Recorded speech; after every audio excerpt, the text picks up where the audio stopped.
Anti-Semitic attacks and acts of intimidation against Jews in Europe have soared by 37% in the first half of this year.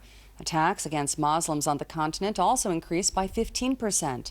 After both communities recently faced unprecedented attempts to impose legislation against several of their most sacred religious practices. Jewish and Muslim leaders recently got together in Paris in an effort to find common ground and move forward, as we see in this report filed by special IBA correspondent Leah Zinder. A warm handshake. Nothing remarkable there until you consider the context. 21st century Europe has been marked by escalating tension and violent flare-ups between Jews and Muslims, most tragically in Toulouse, the massacre earlier this year of a rabbi and 3 small children by an Islamist terrorist. And yet, despite all this, you came here. Why?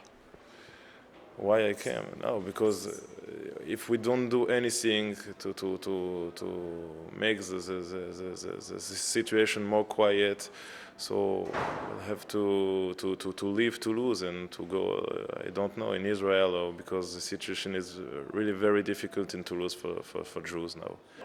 It was against this strained backdrop that New York Rabbi Mark Schneier, in cooperation with the Grand Mosque of Paris and the European Jewish Congress, managed to bring together 70 imams, rabbis and lay leaders from 18 countries for the second gathering of European Muslim and Jewish leaders.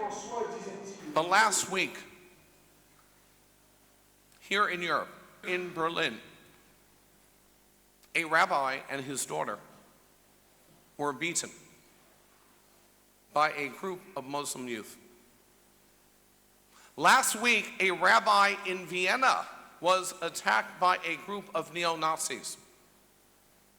I just learned before entering this room that just yesterday, a group of Jewish school children in Berlin were attacked by a group of Muslim youth.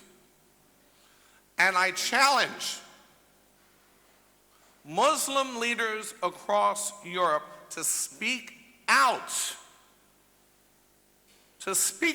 for the other, to fight for the other, to make this injustice your injustice, to make this bigotry your bigotry.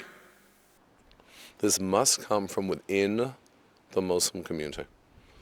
Until we can identify, until we can challenge Muslim leaders to stand up and to challenge these extremists within their community, nothing is going to change.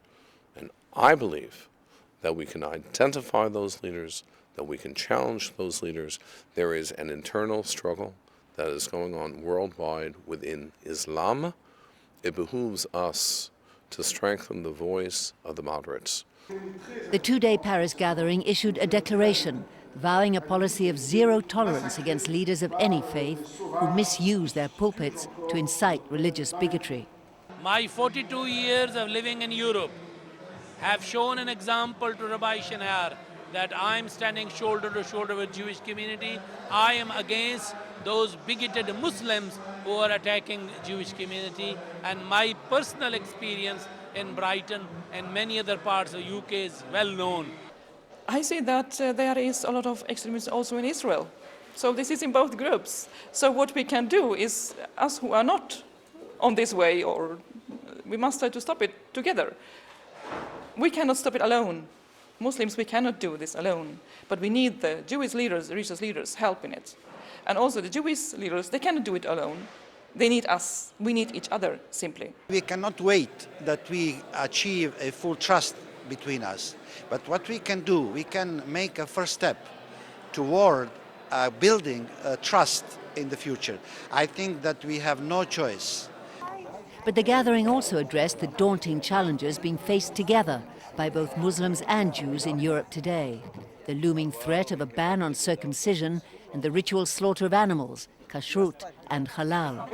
It's a most terrible thing. The people who are against circumcision are claiming that it traumatizes the child. We are traumatized by the anti-Semitism. And yet so many statements have been made saying that the children are harmed by this. It has no basis in fact, and usually when something has no basis in fact, there's a deeper issue which lies behind it.